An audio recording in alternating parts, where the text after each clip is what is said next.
Estamos compartiendo un rico café y lo voy a compartir ahora con Margarita Macuc.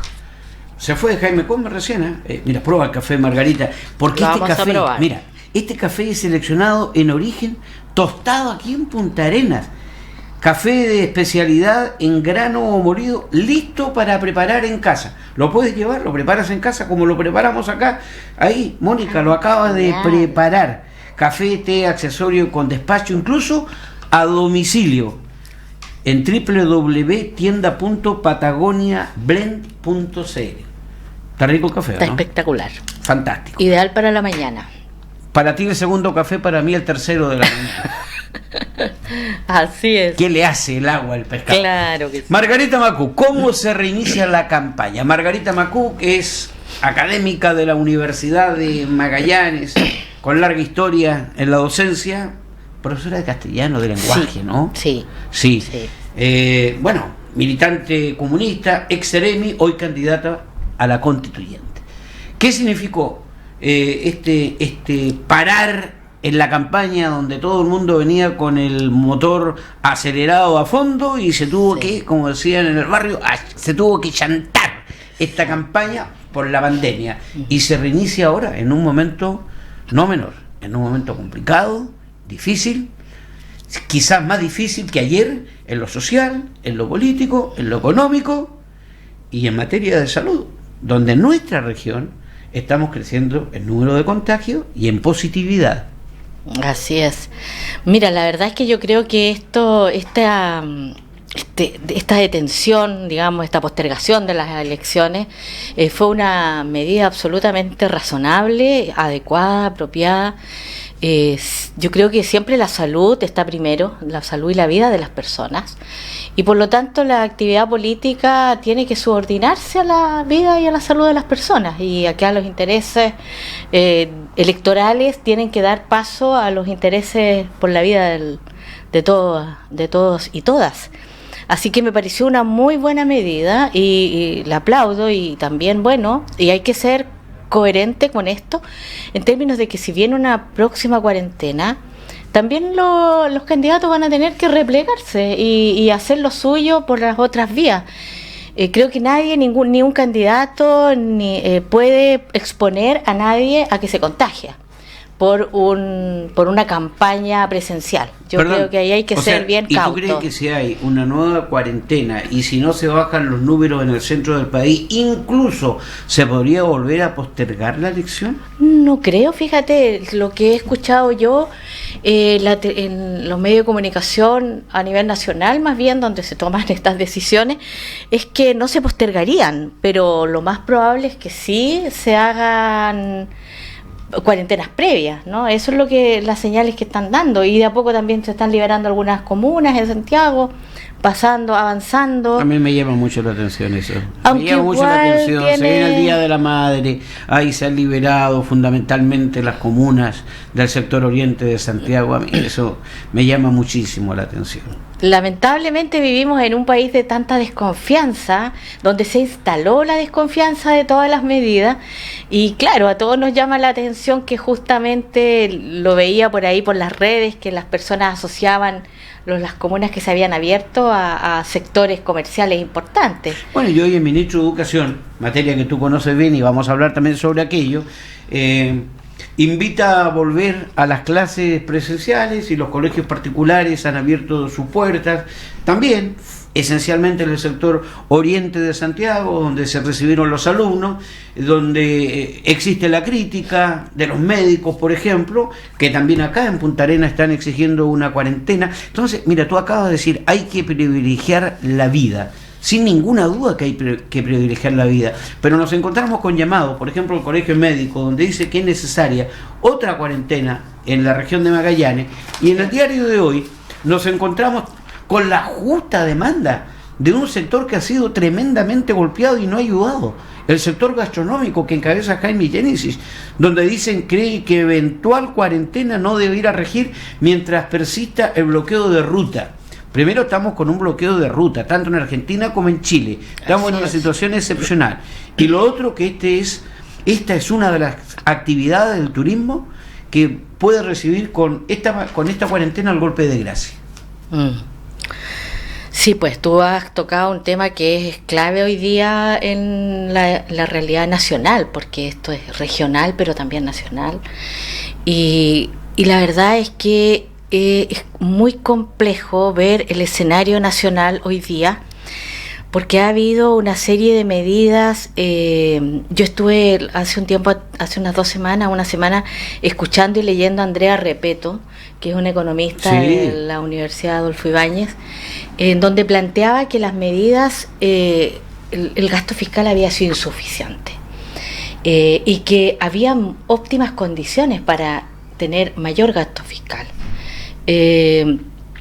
Y por lo tanto esto está directamente vinculado con el rol que ha tenido el Estado en enfrentar esta pandemia. Sin duda no ha sido un rol activo en términos de ir hacia los sectores que tienen el mayor impacto en su economía. Por lo tanto, aquí esto es consecuencia, lo que estamos viviendo es consecuencia de una política pública, de una inversión pública que ha estado muy ausente y que finalmente ha terminado incluso en decisiones políticas contradictorias, porque es lo que ocurrió hace unos días, claro. Pero eso tiene que ver con una opción económica. Nosotros, está claro, nuestro modelo económico hoy día se expresa con la mayor crudeza, quizá, por el hecho de que las personas sean las que resuelvan su propio problema. Como ha ocurrido sacando nosotros nuestros propios recursos, nuestros ahorros de las AFP. Exactamente, Margarita, para enfrentar la crisis, claro, pero para también... enfrentar la crisis, perdón, en la Cámara de Diputados, ayer, Comisión Constitución comenzó a aprobar el legislar sobre temas tan importantes y que han sido nunca acordados en el Parlamento. Royalty al cobre. Sí. Un impuesto por una vez a las familias más ricas de Chile. Sí. 1.130, 1.140 familias, las más ricas de Chile. Uh-huh. Aumentar el impuesto del 27 a un 30% a las grandes empresas de Chile. Bueno, está el tema de las leyes de sección, ¿no? Hay leyes, por ejemplo, tienen que pagar los que especulan en la bolsa, por ejemplo. Exacto. tienen que pagar impuestos. Yo no sé si será posible otra vez repatriar recursos que están en los paraísos fiscales a Chile y que paguen impuestos. Eso también se estaba planteando, sí. Porque tenemos que tener mayores recursos para enfrentar la crisis y para ver posteriormente cómo se sigue caminando y se sigue discutiendo reformas que nos esperan a la vuelta de la esquina, fundamentalmente aquella que está destinada, pues Margarita, a mejorar las pensiones definitivamente de los chilenos. Así es. Pero mira, un ejemplo es que en el gobierno de la presidenta Bachelet la gratuidad, el 70% de la gratuidad fue financiada con los impuestos de los más ricos, con los impuestos a las utilidades del 3% de los chilenos, que son los más ricos, digamos. Entonces uno ve que efectivamente se puede y no les afecta en absoluto en su patrimonio, porque es un impuesto a las ganancias. Entonces, claramente una política tributaria distributiva tiene que ver con que se mejora la calidad de vida de todos los chilenos. Todos los chilenos pagamos impuestos por cada una de las cosas que compramos. Si tan solo hubiera un impuesto equitativo en Chile... Me faltó algo, que Chile vamos de manera sorprendente, y Boris dijo lo vamos a apoyar, hoy esta mañana presentó un proyecto destinado a bajar el IVA. Imagínate. Y a productos como el pan y el libro hasta un 4%, hoy se pagó en 19%, un 4%, y bajar así escalonadamente el IVA. Bueno, ¿qué te parece? Es que eso tiene que ver con la desesperación de la derecha hoy día por hacer cambios que siempre se resistieron a hacer, claro, que siempre se han negado a que sea posible hacerlo, a tener una política tributaria que vaya en beneficio de las personas, porque las políticas tributarias finalmente en Chile siempre han favorecido a un pequeño grupo de chilenos. Los más millonarios de este país son favorecidos ya sea con exención de impuestos, con mínimos impuestos o con incapacidad de fiscalización también.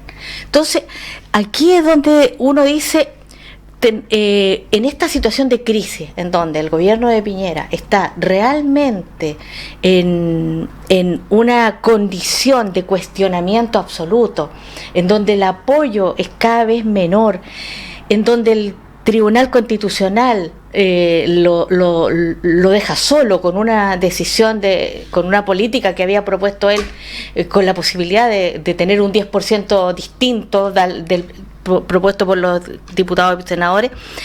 Entonces, donde hay una crisis de poder hoy día, hay una crisis de poder político grande, enorme, que quizás no la habíamos tenido en los últimos años. ¿Debería existir un Tribunal Constitucional?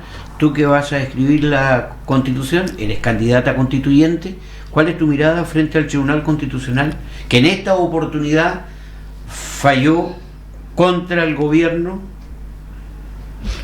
Mira, yo no creo que un Tribunal Constitucional con las características de este Tribunal Constitucional sin duda no puede seguir existiendo, porque un Tribunal Constitucional con una medida ahora de un poco de estar con el pueblo, es la primera vez que lo hace. Entonces tampoco eso significa que el tribunal vaya a limpiar su imagen con esta decisión que ha tomado. ¿Pero debería existir un Tribunal Constitucional? Yo no creo que el Tribunal Constitucional como tal, porque esta es una nueva Constitución, y una nueva Constitución debe generar sus propias estructuras y sus propios mecanismos. Cualquier otra instancia que los propios convencionales lo decidan.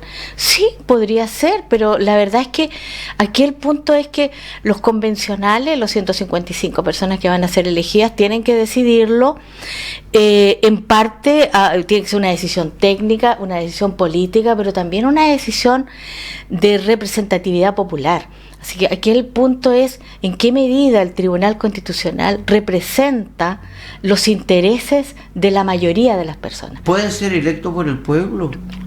Mira, me parece que si los convencionales en el proceso constituyente determinan que así sea, tendrá que ser. No creo que sea así, porque la verdad que va a ser un poquito resistido esa idea.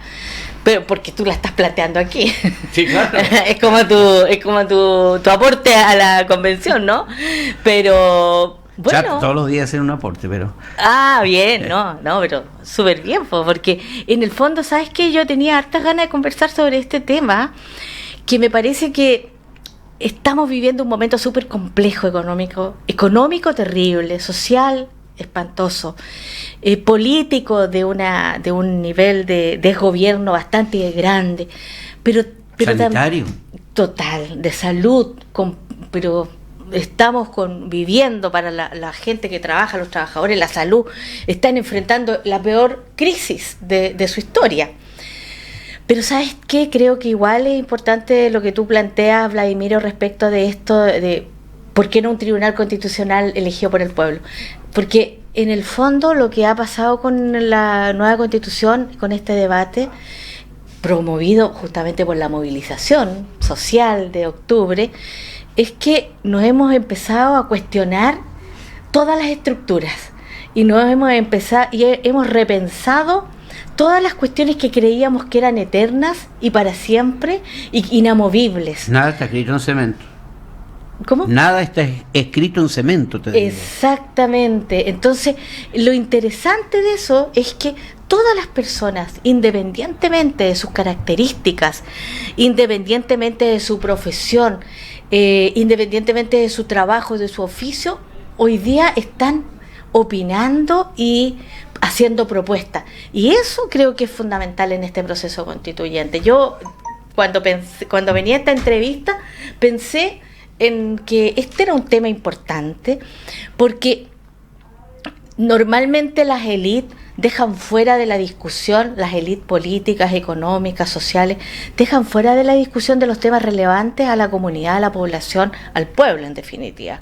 Entonces yo creo que la posibilidad hoy día de intervenir, de opinar, de poder participar en este proceso es fundamental.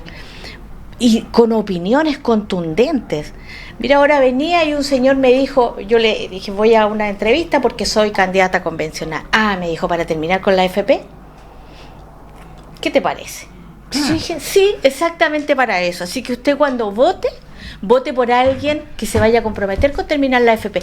Nunca antes habíamos votado por alguien que dijera que va a hacer un cambio estructural y un cambio que va a generar igualdad y mejores oportunidades. La primera vez que votamos para tener el derecho de escribir nuestra propia constitución. Y nuestro propio futuro. El futuro y de las generaciones que vendrán después. Fíjate tú que Margarita, es muy importante, y esto es una muy buena señal para los políticos, para la clase política de nuestro país, de vincularse a los temas que realmente son relevantes.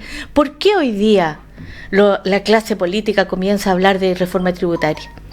¿Por qué hoy día comienzan a hablar de disminuir el IVA? Porque ha sido el pueblo el que ha estado exigiendo, ha sido el pueblo el que ha dicho, ustedes no nos representan.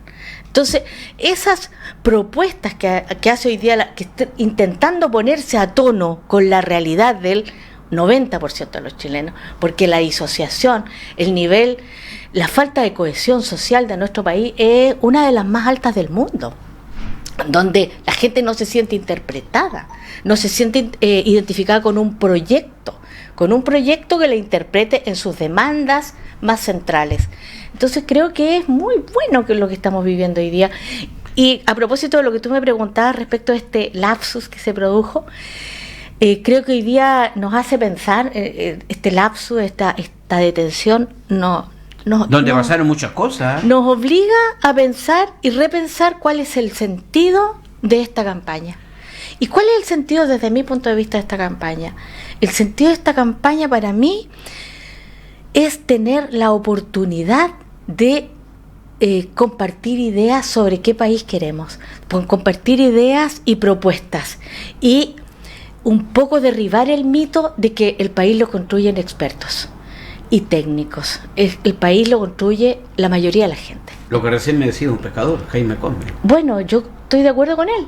Absolutamente de acuerdo. Él decía, no tiene por qué ser los abogados que hagan la Constitución, también los trabajadores. Absolutamente. ¿Por qué no? Bueno, yo he escuchado opiniones respecto de que tendría que ser un abogado el que redactara la Constitución. ¿Por qué un abogado? Entonces uno dice, ¿pero por qué? A ver, ¿cuál es la explicación? Claro. No hay ninguna explicación razonable. No, es que no hay ninguna. ¿Y sabes por qué? Porque además tú podrás llevar, o sea, un obrero puede llevar las ideas que recoge de sus pares, y hay entes técnicos que pone el Estado de Chile para asesorar y llevar a cabo esas ideas en proyectos. Exactamente. Si no se va a trabajar solo. Exactamente. Lo que tú dices es absolutamente coherente. En la medida en que esta Constitución tenga la mayor diversidad y representatividad posible, va a ser una mejor Constitución. Margarita, no te puedo decir en esta oportunidad. Pero lo otro que te iba a decir, que no hay que olvidarse que esta es una Constitución política, no es una Constitución jurídica, es una Constitución política. Por lo tanto, nada exige que esté compuesta por abogados. ¿Sabes lo que pasa? De que te fuiste en la entrevista anterior diciendo no tocamos nada del tema que yo quería, del cual yo me quería explayar.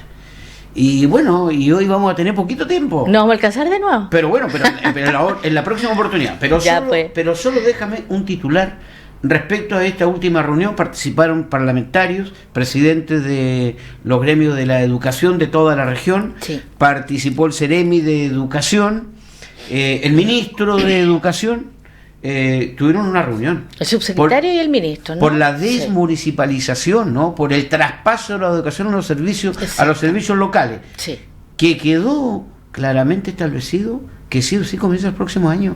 Y donde el gobierno se comprometió a poner al día todo lo que se adeuda a la corporación municipal y que se le entregará la indemnización que le corresponda a cada uno de quienes no podrán seguir en la actividad ni como asistentes ni como profesores. ¿Qué te parece a ti esta determinación que ha sido tan resistida, ¿no? hasta hoy por los propios trabajadores? Mira, me parece fundamental y era absolutamente necesario que el gobierno, a través del Ministerio de Educación, la Subsecretaría de Educación, se reuniera con los principales actores de este proceso, que son los trabajadores, ¿no? Este proceso de desmunicipalización. La desmunicipalización, sin duda, requiere estos esfuerzos. requiere tomar medidas. No es un proceso que se dé sin la participación activa del Ministerio de Educación y asumiendo la responsabilidad, por supuesto. Acá el Estado tiene una responsabilidad que jugar, tiene un rol que jugar. Los trabajadores no pidieron ser contratados, primero que nada, por lo tanto no tienen por qué pagar el costo de una ley que se está implementando. Ahora, esto de la desmunicipalización es un anhelo y es una necesidad urgente, porque independientemente de la situación en la que los trabajadores puedan estar hoy día, que no es resorte de la desmunicipalización, no es responsabilidad de los nuevos servicios locales. La situación de los trabajadores hoy día... La deuda previsional, dices tú... Por cierto que no, ni el endeudamiento, ni la crisis financiera, ni la deuda de consumo, ni la deuda previsional, nada de eso es responsabilidad de los servicios locales, es responsabilidad del empleador, de quien hoy día tiene la administración de la educación en Punta Arenas, particularmente. Pero tú no crees que esto ocurre en el 95%, 98% de los municipios de Chile, que no es un tema excepcional en Magallanes. No, por cierto que no, porque la municipalización conllevó para nuestro país, para nuestra educación chilena, una de las peores crisis que ha tenido la educación pública. Cuando se municipalizan los establecimientos en la ley 86 en Chile, se le traspasa la responsabilidad a los municipios, a más de 200 entidades que administran la educación. 345.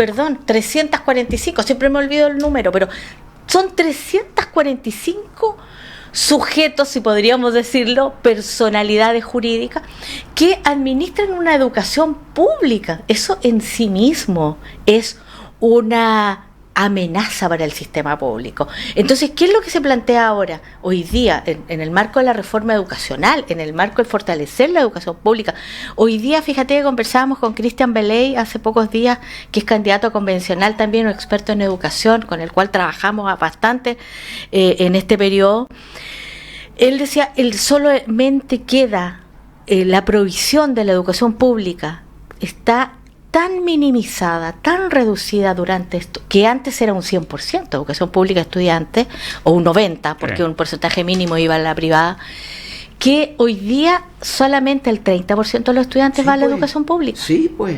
El 30%. Imagínate cómo se ha visto jibarizada. Y con la llegada de los inmigrantes, y con la llegada considerando que la inmigración también ha ido hacia la educación pública. Me está diciendo Ricardo que tenemos que terminar, Margarita. Pero lo dejamos para la otra. Este va a ser el primer tema de conversación para la Por próxima, favor, porque a mí me interesa, y me interesa mucho vincular este tema con lo que ha sido el motor de mi campaña, que es cómo recuperar el derecho a la educación, y a la educación pública, por cierto, de calidad. Compromiso.